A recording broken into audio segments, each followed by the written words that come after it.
Thanksgiving had barely started when Iris leaned back in her chair, swirling her wine, and spoke loud enough for everyone at the table to hear. Still single, Lotus. At 34. That stung. No whisper, no hesitation. A precise, cutting remark. Mom froze. Dad didn't look up from his plate. No one came to my defense. I set my fork down, feeling years of suppressed hurt crystallize into something sharper. I wouldn't worry about me, I said.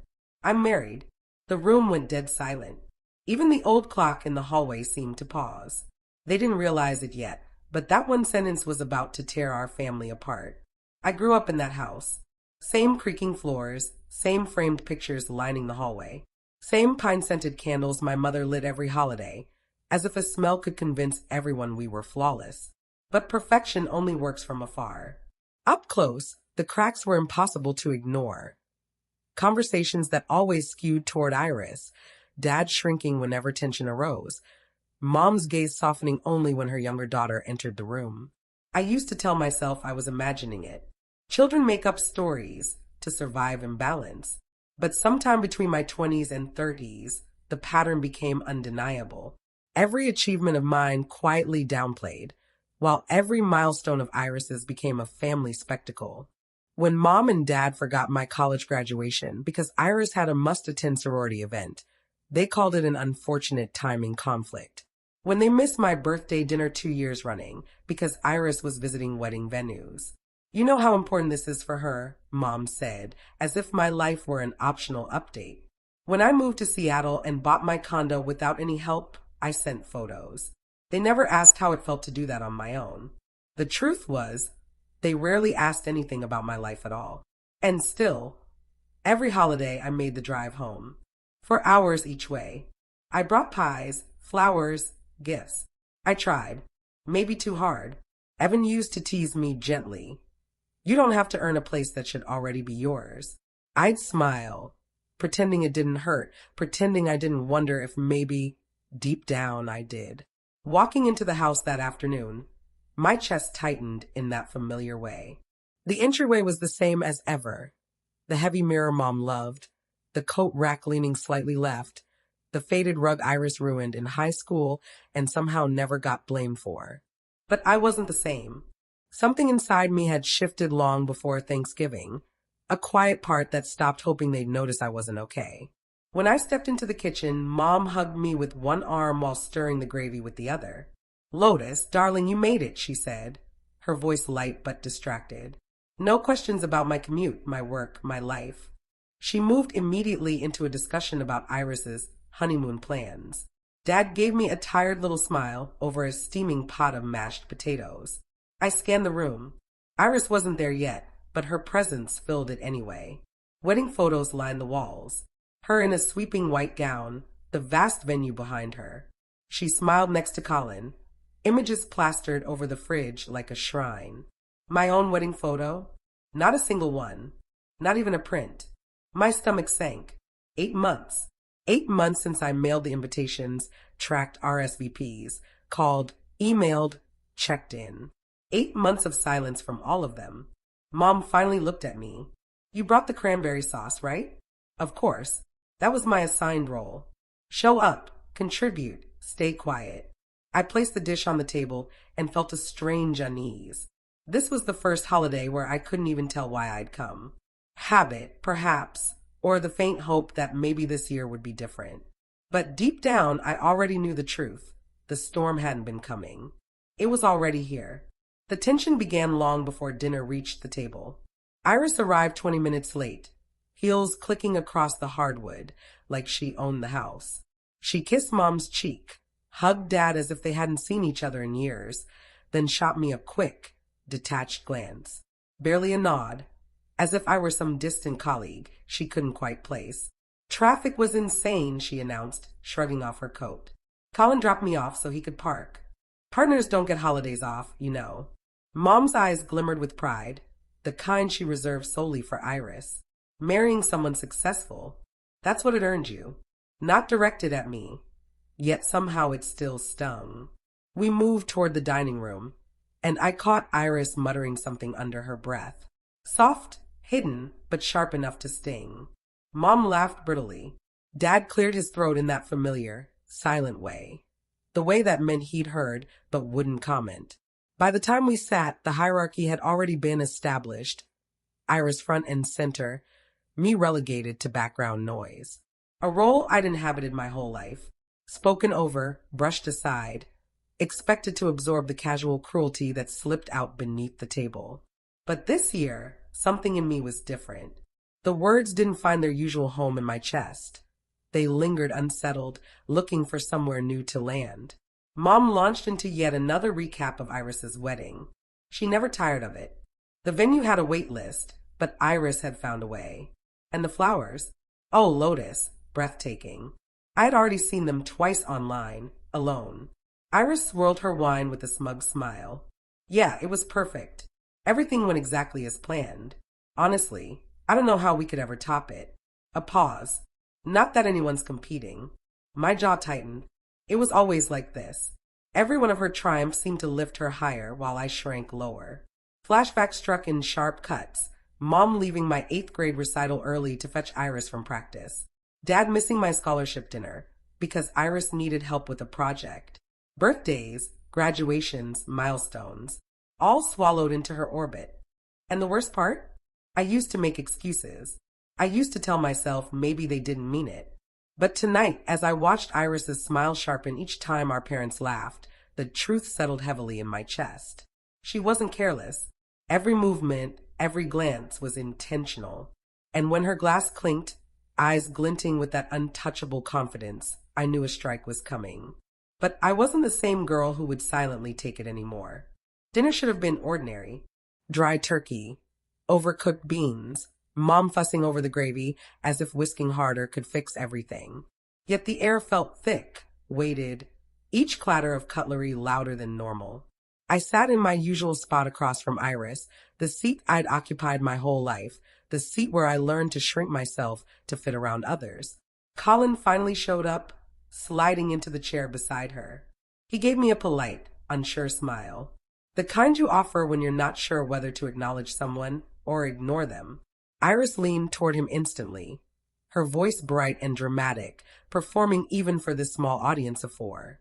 As the dishes circulated, Mom steered the conversation back to Iris, her honeymoon adventures, her new apartment, her holiday plans. Dad nodded along, contributing the occasional quiet MHM, careful not to say the wrong thing at the wrong moment. Then Iris shifted her attention to me. Casually spearing a piece of turkey, she drawled, Lotus. Her tone lingered, stretching my name until it tasted bitter. At 34 and still single, she added, is that a choice now? Mom inhaled sharply. Colin froze mid-forklift. Even Dad glanced up. Her jab landed, but not as she intended. It hit something solid this time, something that had long since stopped simmering. I wiped my fingers on the napkin and met her gaze. That's interesting, I said quietly. Why do you assume I'm single? Iris blinked, thrown off. Well, are you not? The room held its breath. The hallway clock ticked unevenly, unsure if time should keep moving. I set my napkin down. I'm married. Silence. Absolute, paralyzing silence. Mom's spoon froze midair. Dad's jaw tightened. Colin looked to Iris, waiting for some cue. And Iris, she laughed. A short, patronizing sound. Right. Married. Sure. To who? I didn't answer her. I didn't need to. The point wasn't her disbelief. It was that I had finally spoken the truth aloud, in the one place they'd never expected me to have anything worth announcing. Mom leaned forward, her voice soft. Lotus, darling, if you were married, you would have told us. I did, I replied. No, honey, you didn't. I did, I said again, calmer this time. 8 months ago. Their expressions fell, one after another. First confusion, then denial, then something sharper. Fear. Iris scoffed, shoulders tensing under the surface. Come on. We never got anything. No invite, no call, nothing. I held her stare. You didn't get them because someone made sure you wouldn't. Her smirk twitched. Excuse me. Mom's voice wavered. What exactly are you implying, Lotus? I said nothing. Instead, I reached for my phone, sliding it onto the table slowly, deliberately, like placing a card in a high-stakes poker game. Iris's hand stiffened around her wine glass. She could feel it coming. Not the details, maybe, but the shift in control. Dad swallowed. Lotus, what are you talking about? I tapped the screen, opening the first file. As the light from the phone reflected off the silverware, the room seemed to lean in, the walls itself straining to hear. I'm talking about the invitations, I said. The ones I mailed. The ones that were signed for. The ones that never reached anyone but her. I didn't point at Iris. I didn't need to. Every gaze in the room snapped to her automatically. Her lips parted, shoulders stiffened, the mask she'd worn so flawlessly finally cracking. And I hadn't even shown them the proof yet. I let the silence linger, thick and heavy, while Iris's fingers dug into her glass as if she could squeeze the truth back into the stem. This is ridiculous, she muttered. Nobody got anything from you, Lotus. And if you were actually married, which I doubt, you'd have made sure we knew. I tilted the phone toward the table so everyone could see the screen. The first record was simple, a tracking history. 5 envelopes, 5 destinations. Delivered. Signed for. All on the same morning. Dad leaned in, squinting. Signed by who? I zoomed in. The signature wasn't just familiar. It was unmistakable. A looping I that ended in a tight, precise scribble. Iris's signature. I watched the color drain from her face before she forced a laugh that sounded wrong in her throat. Anyone can sign for mail, Lotus. Delivery people make mistakes all the time. They didn't, I said. I double-checked, and the carrier confirmed it was received here. At this house. Mom's eyes flinched at the word confirmed, as if it pierced the denial she was holding on to. Dad's breathing grew shallow. Colin looked around nervously, glancing between everyone as if he'd been dropped into a conversation he didn't understand. I swiped to the next screen. Email activity records. Here, I said, are the digital invitations. They had been opened from this house's IP address and then erased. Mom folded her hands together. Maybe your father clicked it by mistake. I didn't, Dad cut in, his voice uneven. I don't even use that inbox. That alone stunned me. Dad rarely went against Mom, especially not in front of others. Mom's eyes flicked toward Iris. Sweetheart, do you know anything about this? Iris straightened, shoulders stiff. No, she replied, cold and clipped. Just one knife-edged syllable. But her eyes, they told the truth she refused to say. I wasn't done. I opened the call history next. I called on May 4th, and the 11th, the 18th, the 20th, the 25th. I spoke each date slowly, letting them drop like stones into a well, one by one. Voicemails, texts, even a message in the family group chat. Dad frowned. Group chat? I'm not in any group chat with you, Mom insisted. You were, I said, until someone removed me. That statement hit the table like a blow. Even Colin shifted uncomfortably. Iris, Mom breathed, barely audible. Iris slammed her hands onto the table. Silverware clattered violently. Why are you attacking me? She exploded. Because you didn't get the attention you wanted? Because your life isn't as impressive as mine. I almost laughed. Not out of humor, but recognition. The denial. The ego. The belief that if she shouted her innocence loud enough, everyone would rush to shield her. I'm attacking you, I asked, keeping my tone level. You're the one who ensured my wedding happened without my family. Her jaw tightened. I didn't do anything. Yes, you did, I said quietly. You signed for the mail. You opened the emails. You erased them. And you let me believe, for 8 months, that I mattered that little to all of you. Mom inhaled sharply. Dad's eyes closed, pain flickering across his face. And Iris, she cracked, not in one dramatic break, but in tiny visible fissures I'd never seen before. You're being ridiculous, she snapped. You always are. You make everything about you. I got married, I reminded her, and none of you were there. That froze her. Froze every single person at the table. Dad swallowed. Lotus, if it meant so much, why didn't you call again? Or visit? Push harder. A familiar ache sparked in my chest, but I didn't raise my voice. I did call, over and over. I sent reminders. I begged. I motioned toward the logs, laid out like evidence. I was chasing the people who should have been chasing me. Mom dabbed a napkin against her mouth, like she could erase reality along with the crumbs. We didn't know. Her voice trembled at the edges, the first crack in the perfect narrative she clung to. But Iris wasn't finished. Maybe, she murmured, maybe those invitations weren't supposed to be found. The sentence stung, burning through the room. Mom stared at her. What are you implying? Something flickered in Iris's eyes, a mix of fear and smugness. It means, she whispered, it wasn't a big event. Just a tiny beach ceremony. 20 people. Come on. I wasn't about to let her steal the spotlight before my wedding. Dad went still. Mom's hand slipped from her face. Colin stared at his wife like he was seeing a stranger. You threw them away? Dad asked, voice shaking. I did not throw them away, she fired back. I just kept them from distracting everyone. I was the bride, she added bitterly. It was supposed to be my year. And mine didn't matter? I asked softly. She looked at me directly. Glassy eyes, clenched jaw. No. Maybe once. That would have shattered me. But instead, it made everything painfully clear. I understand, I whispered.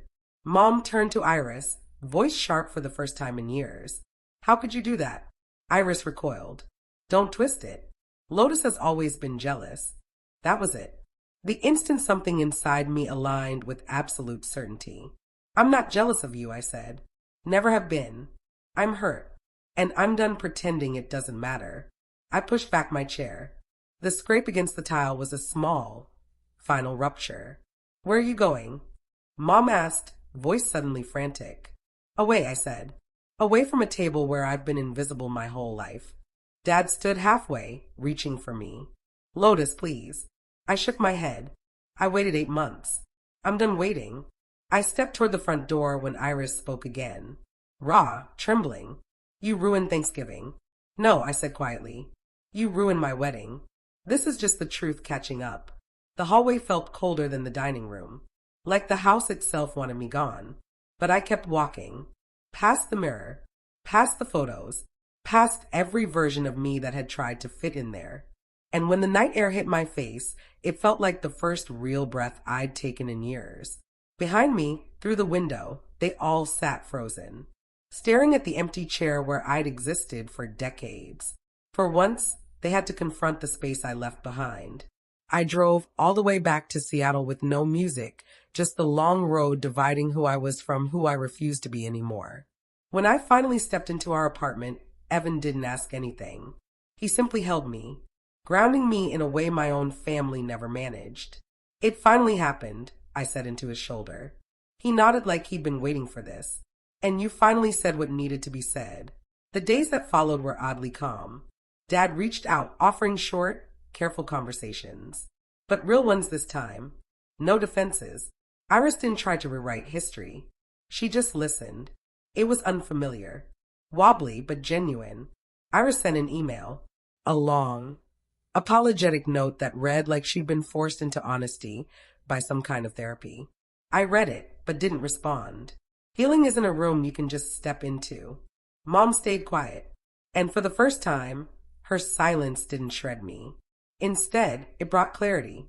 The next day, Evan's family invited us for Thanksgiving. The house buzzed with laughter. They asked about my life, my work. They truly saw me. Sitting there at their table, I understood something astonishingly simple. This felt like home. In the following weeks, the lingering ache eased into something I could finally set down. Not forgiveness. Not yet. But clarity. I wasn't the overlooked daughter anymore. I was someone who had claimed her own peace, her own family, her own life. And that choice felt more solid than anything I'd ever begged my parents for. If you've ever had to walk away to protect your heart, you're not alone. Share where you're listening from and your story below. And if this one resonated with you, hit subscribe so you won't miss the next.